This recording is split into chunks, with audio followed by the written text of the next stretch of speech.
The Great Hall of the Galactic Council was silent. Hundreds of alien delegates from different star systems sat in their high seats, their glowing eyes fixed on the central screen.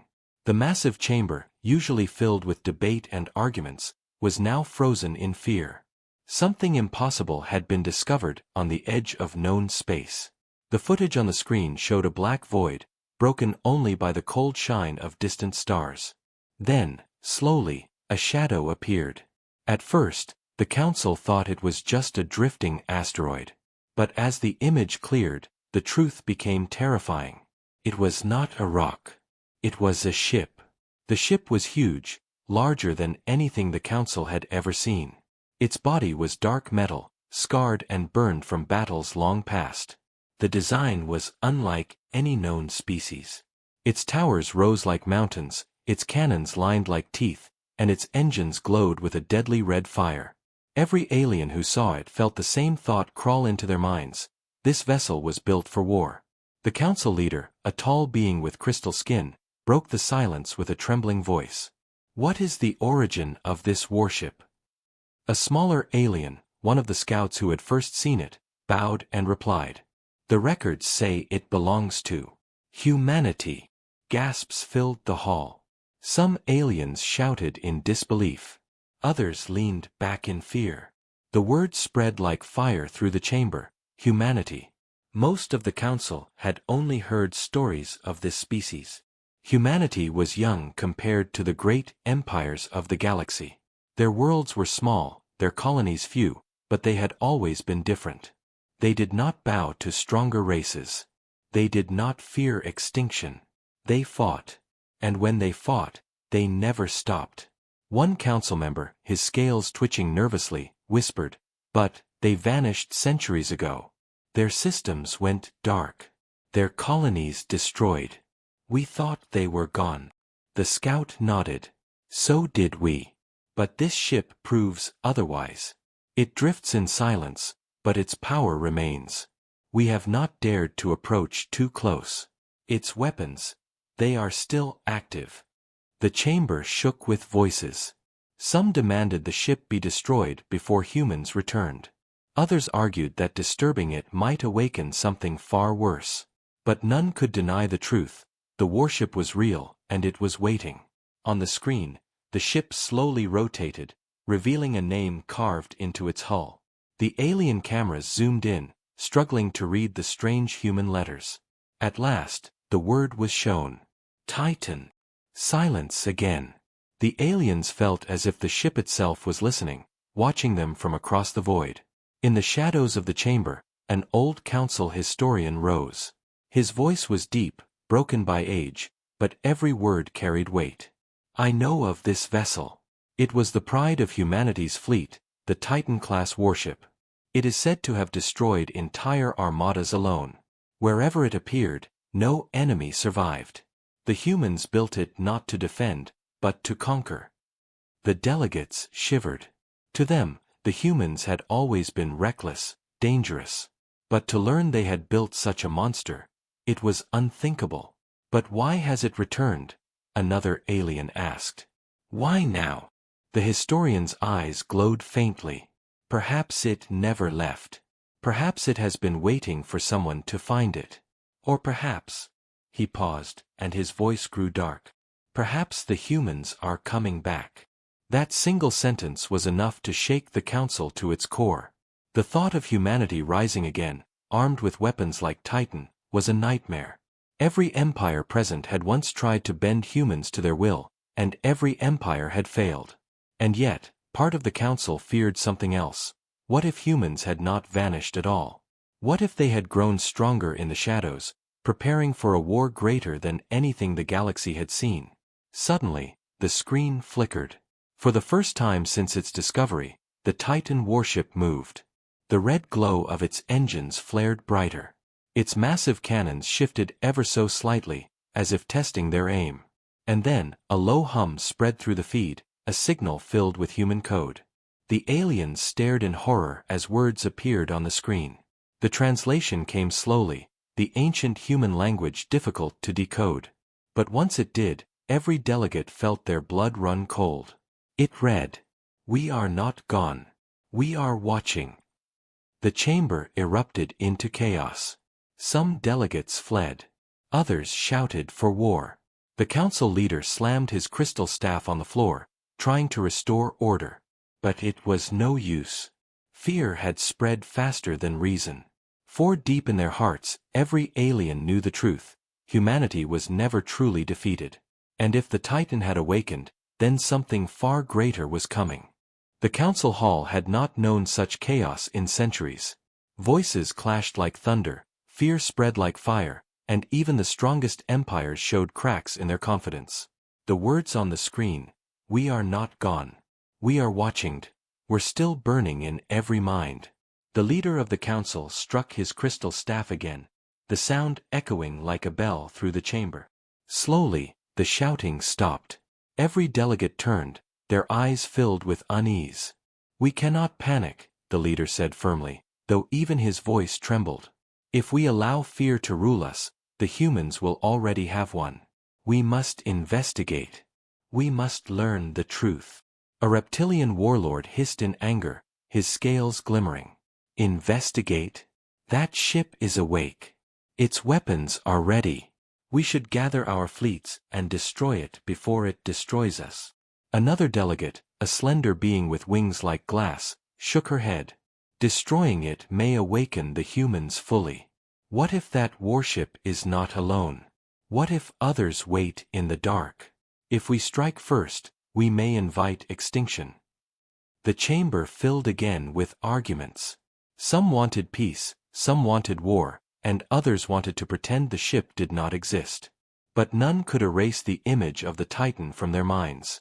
At last, the council leader raised his hand.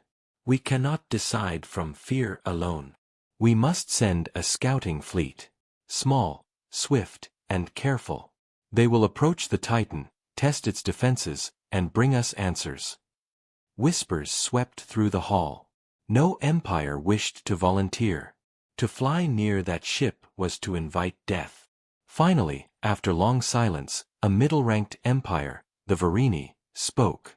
The Varini were insect-like beings, with hard chitin armor and many eyes. Their empire was not the strongest, but they were ambitious. Their representative stepped forward and bowed. "We will send ships. The council will remember our courage." The leader nodded gravely. "Then it is decided. The Varini will send their fleet.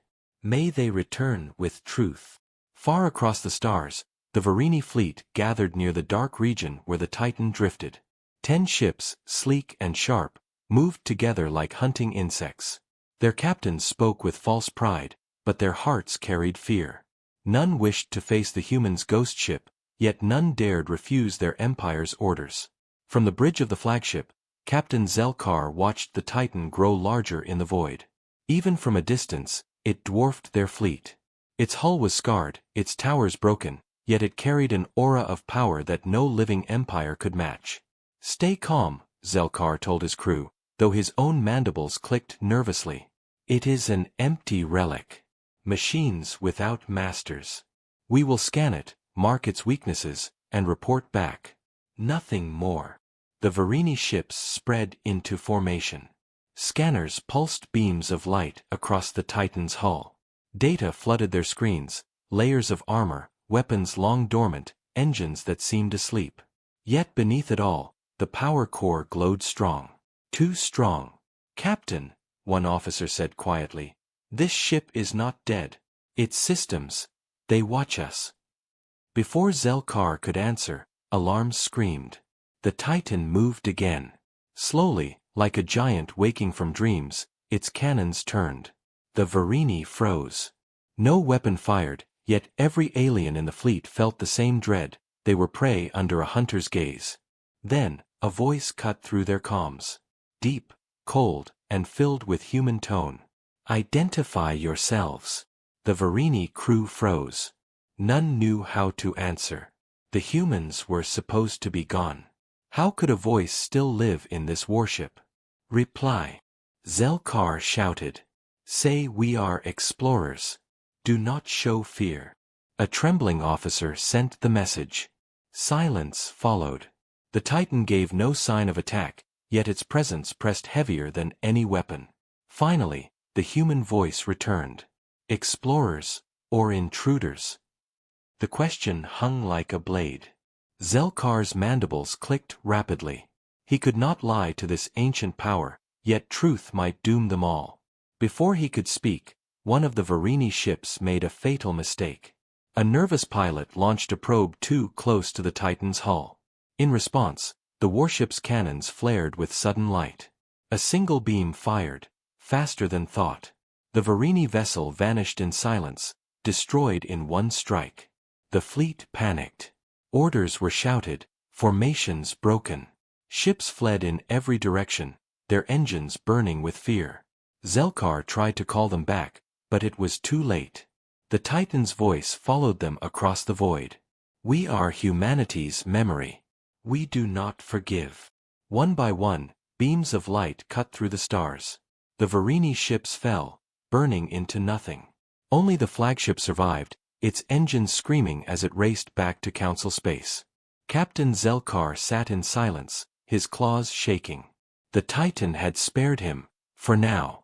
But he knew the truth. Humanity was not a ghost. Humanity was a storm waiting to rise. And the galaxy was not ready. The survivor's ship limped into Council space, its hull scorched, engines broken, and crew shaken beyond words. Only one vessel had returned out of 10, and its silence carried more weight than any report. When Captain Zelkar was brought into the Council chamber, all eyes turned to him. His armor was cracked, his many eyes dim with exhaustion, but his voice still carried the tremor of fear.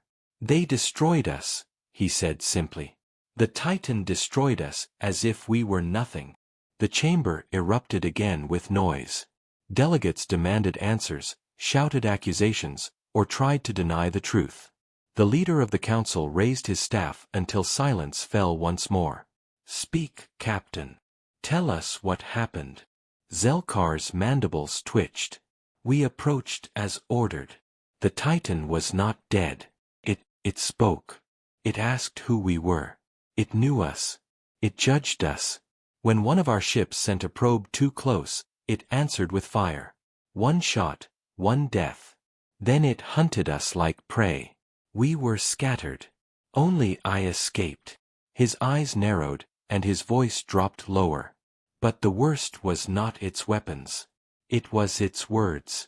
It said, "We are humanity's memory. We do not forgive." A heavy silence filled the chamber. Every delegate felt the weight of those words settle in their hearts. Humanity's memory.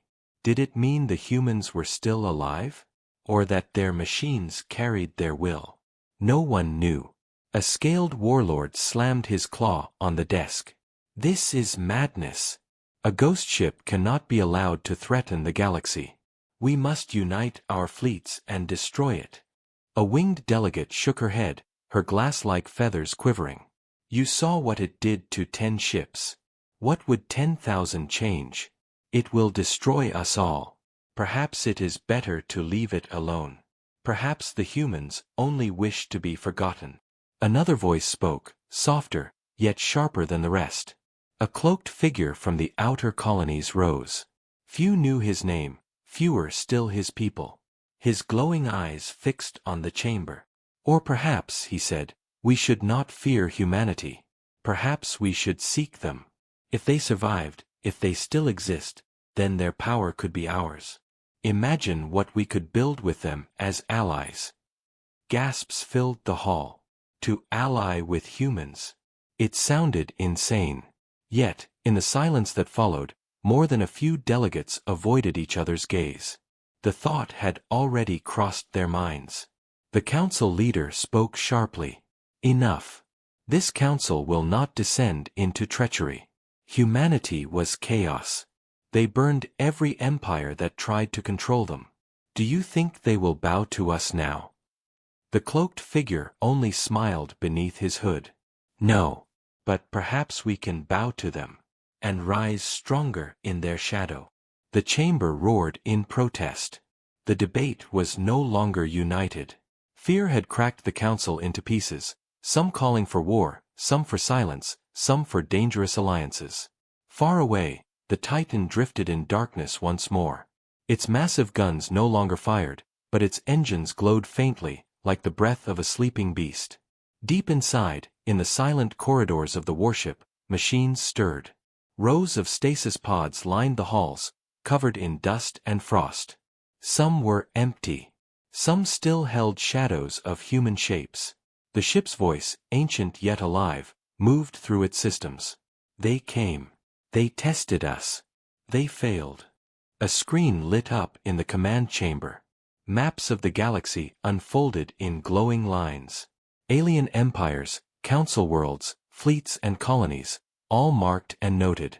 The Titan had been watching for a long time. The galaxy remembers us with fear, the voice said. As it should. But fear is not enough. Humanity must rise again. Soon. One of the stasis pods flickered with light. Inside, a human hand twitched. Back in the council, panic spread beyond the chamber walls. News of the Titan's awakening reached every corner of the galaxy. On trading stations, whispers spread of human vengeance. In border worlds, fleets were recalled in haste. And in secret, agents from many empires began their own plans. Some plotted war. Some plotted silence. And some, like the cloaked figure, began to search the stars for signs of living humans, believing that serving them would be better than fighting them. The council leader, weary but unbroken, addressed the chamber once more. Make no mistake, he said. The Titan is not just a ship. It is a warning. If the humans are truly out there, then the galaxy stands at the edge of war unlike any before. We must be ready. But even as he spoke, doubt filled the room. For readiness meant nothing against humanity. Against them, no empire had ever been ready. The decision was made in secret chambers, away from the public eye. Fear had twisted the council, and unity was breaking. Yet, for once, every empire agreed on one desperate plan. They would gather their fleets.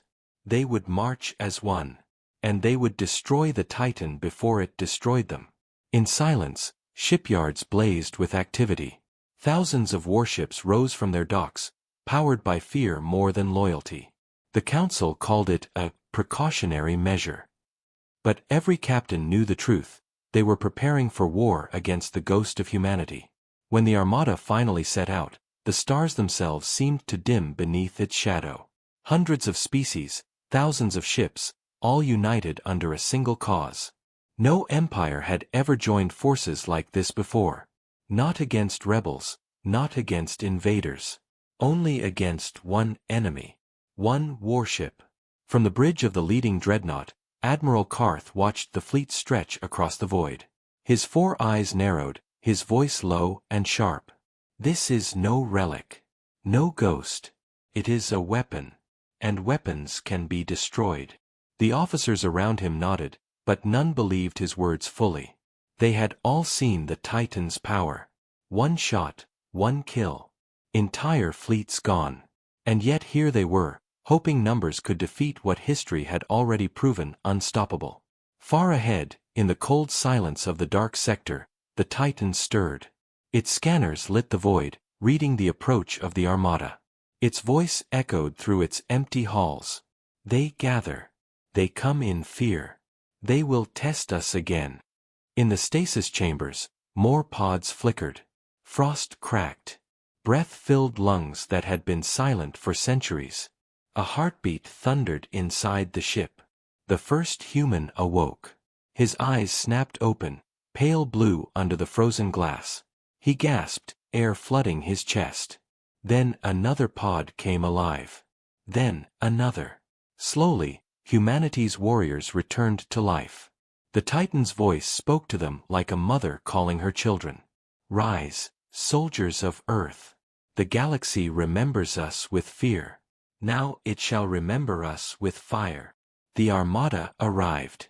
Hundreds of ships fell into formation, surrounding the Titan from every side. Their weapons glowed. Energy surged. The command to fire was moments away. Admiral Karth stood tall, his voice calm but cold. Target all cannons. Do not hesitate. Strike until nothing remains. For the survival of the galaxy. The fleet's weapons lit the darkness. Thousands of beams, torpedoes, and missiles screamed toward the Titan in a storm of light. Space itself seemed to shake.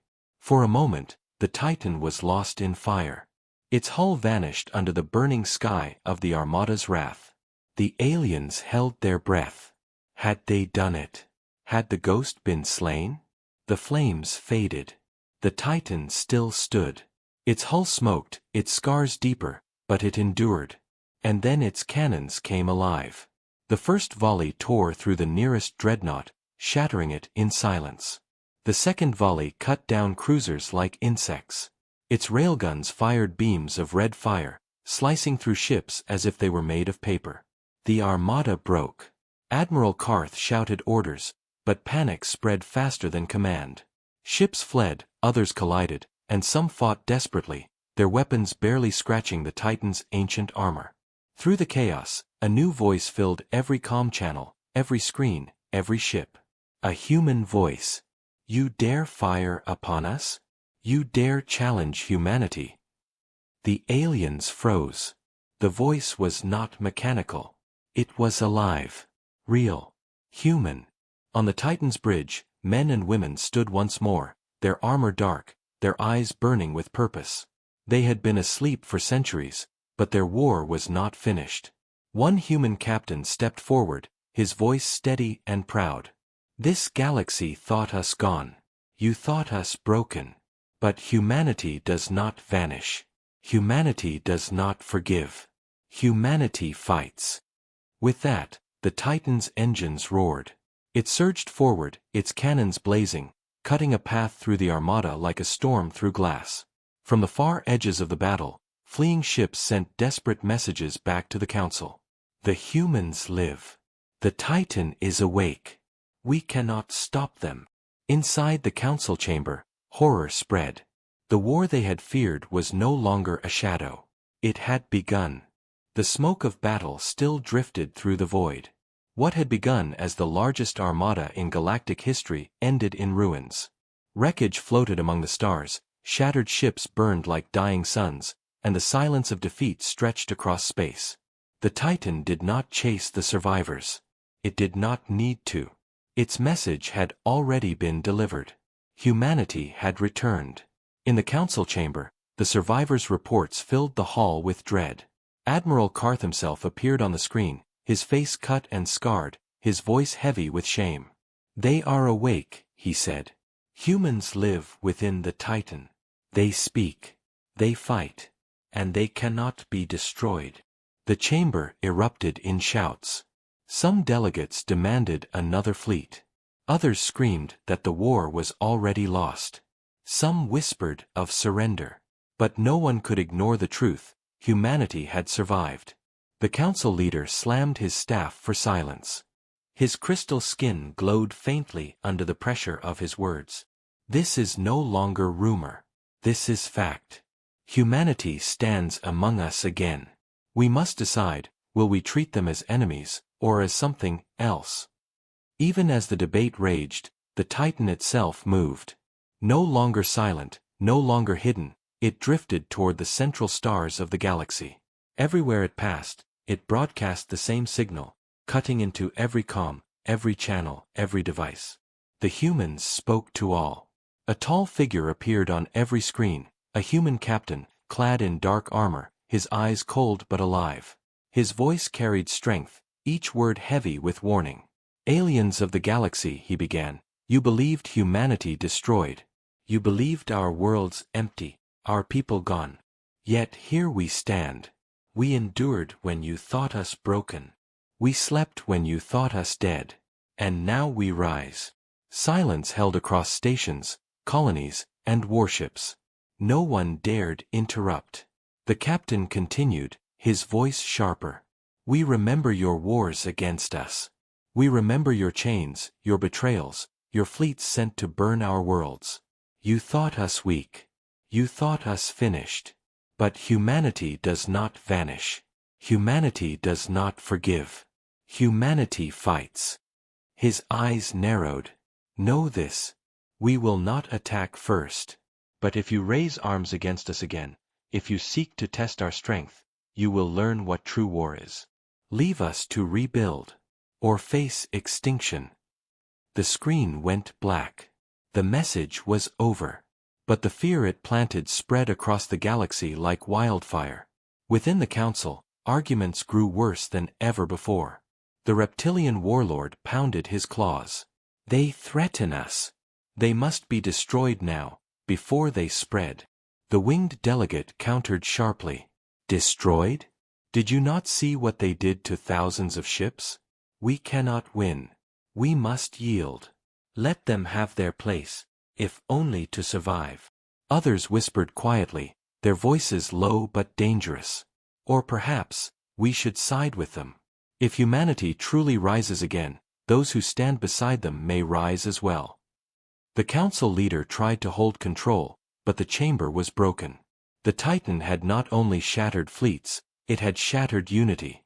In the shadows of a hidden world, a small group of aliens met in secret. They were not the strongest empires, nor the largest. But they were clever, and they had watched humanity closely. One of them, a tall, thin being with burning eyes, spoke softly. The humans offer strength, not destruction. They want survival, not conquest. We should go to them, not as enemies, but as allies. Another hissed nervously. Allies? You saw what they said. They remember everything. They do not forgive. The tall one smiled.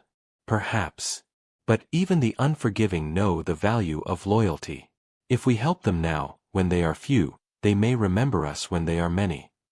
The room fell silent. Seeds of treachery, or survival, had been planted. Meanwhile, on the Titan, the humans gathered on the bridge. Their captain stood at the center, his armor scarred but gleaming in the glow of the stars. Around him, soldiers and officers, men and women thought lost to time, prepared for the future. We have shown them our strength, the captain said. Now we must rebuild. Earth may be gone, but humanity lives. We will rise again, stronger than before. And when the galaxy comes to us, as it will, we will decide who lives in our shadow. The crew nodded, their eyes hard. They had been asleep for centuries, but their purpose had never faded. Humanity had always fought.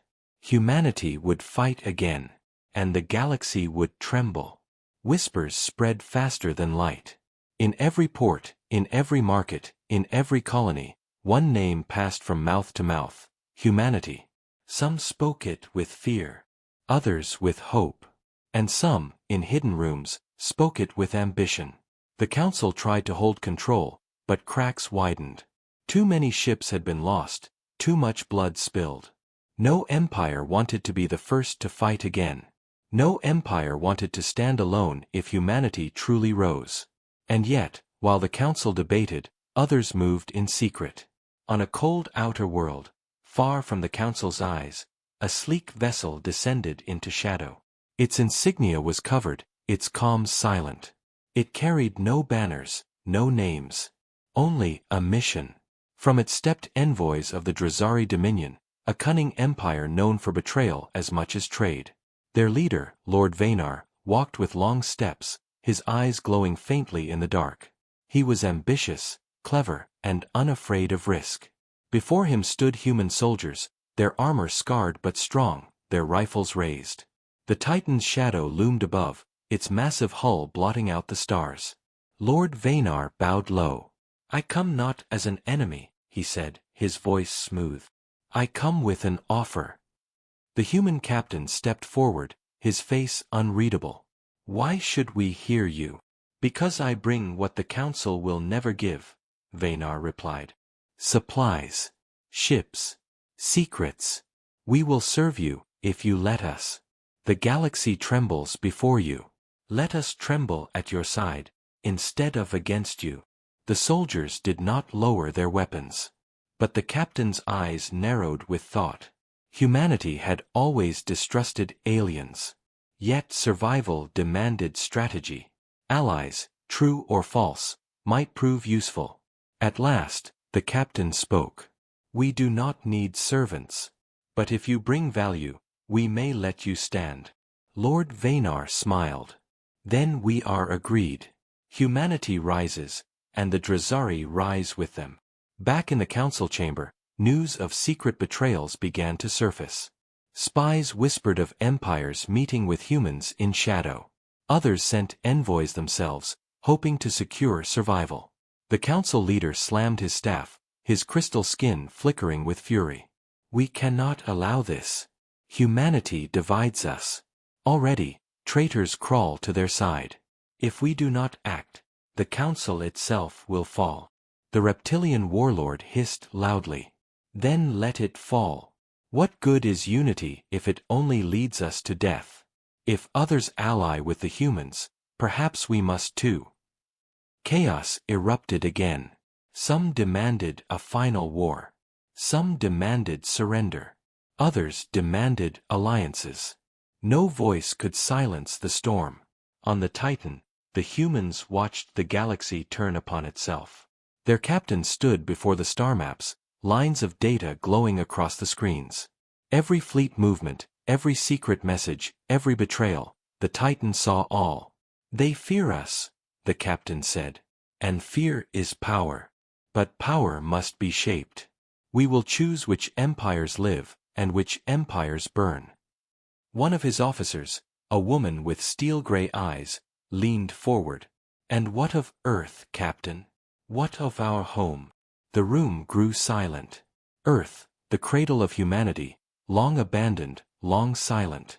For centuries, no human had seen it. The captain's voice was softer now, but no less firm. We will return. But not yet. First, the galaxy must kneel. Then, when all fear our name again, we will reclaim our world. Not as survivors. As conquerors. The crew bowed their heads. Their mission was clear. Far across space, a desperate plan took shape. The Council could not unite fleets again, not after the disaster. But they could unite something else. Scientists, engineers, and strategists worked in secret. They whispered of a weapon not of ships, but of ideas. A trap for the Titan. A device built not to fight humanity, but to cage it.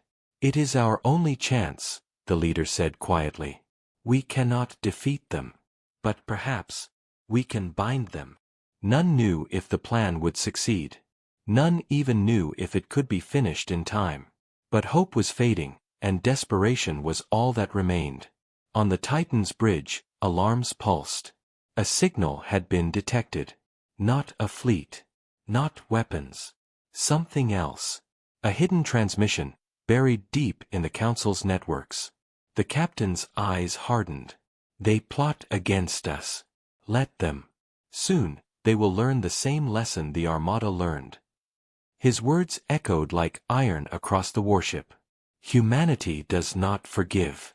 Humanity fights. And the Titan turned toward the heart of the galaxy once more. The Titan cut through the void like a blade of shadow. Its engines burned red, its cannons glowed, and its human crew stood ready. Across the galaxy, whispers had become certainty. Humanity lived, and humanity was rising. But in the hidden chambers of the Council, the final plan was ready.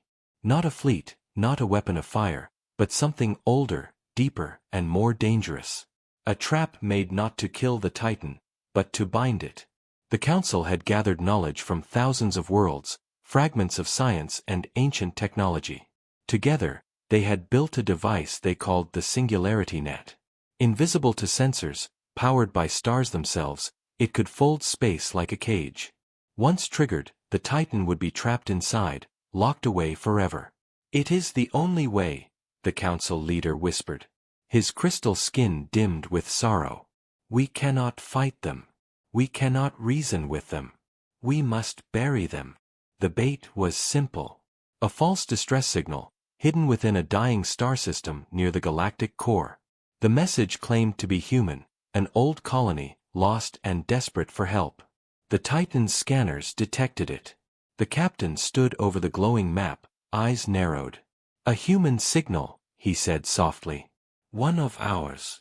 The crew exchanged uneasy glances. Could it be true? After centuries, could another fragment of humanity still live? We cannot ignore it, one officer said. If even a handful survived, they are ours. We must answer. The captain nodded. Set course. And so, the Titan turned toward the trap. The dead star system was silent when they arrived. Its sun was faint, its planets broken and hollow. Only the weak distress beacon flickered across the void. The Titan slowed, approaching carefully. Human soldiers scanned the void, weapons armed, eyes sharp. The captain's voice cut through the silence. Something is wrong. Too quiet. Then the trap closed. The stars themselves shifted. Invisible lines of power snapped into place. Space twisted, bent, and locked. The Titan was caught in a cage of light. On the Council's hidden world, the device pulsed with energy. The leaders watched as readings confirmed the impossible. It is done, the Council leader said, relief trembling in his voice. The Titan is bound. Humanity is ended. The chamber filled with cheers. For the first time in months, the Council felt hope. But far away, inside the cage, the Titan roared. Its engines flared against the prison. Its cannons struck the folding walls of space. Nothing broke. The singularity net held strong. On the bridge, the crew struggled to stay calm. Some shouted in rage, others in fear. The captain stood still, his eyes burning with a fire no machine could contain. They think us chained, he said. They think us broken. But humanity was never born to kneel. He turned to his crew, his voice iron. Power the core. Overload it. Tear space apart if we must. If we are caged, then we will break the cage. The officers hesitated. Captain, it could destroy us as well. His answer was calm, deadly certain. Then we die as humans. Free. Fighting. The Titan's heart, the great power core at its center, flared like a new sun. Energy surged beyond limits, beyond safety. The walls of the singularity net trembled, strained, screamed against the force. In the council chamber, alarms blared. Impossible! The net is failing. On the screens, they watched in horror as the Titan burned brighter, its energy tearing at reality itself. Then came the voice. Not through comms. Not through signals. Through the very cage of space, carried by the will of humanity. We are humanity. You cannot bury us. You cannot bind us. We are the storm, the fire, the endless war. You may fear us. You may hate us. But you will never stop us. The cage shattered. Light ripped across the system as the Titan broke free, space itself cracking under the force. The singularity net collapsed, its power devouring the Council's secret world. And the Titan sailed out of the fire, scarred but unbroken. In the silence that followed, the Council was left shattered, their last hope destroyed. Empires trembled. Fleets scattered. And the galaxy finally understood the truth. Humanity had returned. Humanity had endured chains, exile, sleep, and betrayal. Yet nothing had broken them. On the Titan's bridge, the captain stood tall, his armor gleaming in the glow of the shattered stars. Remember this day, he said to his crew. The day the galaxy learned again what it means to face mankind. We do not forgive. We do not bow. We fight. The Titan turned, its engines roaring, its guns ready. And the galaxy trembled, knowing the age of humanity had begun once more.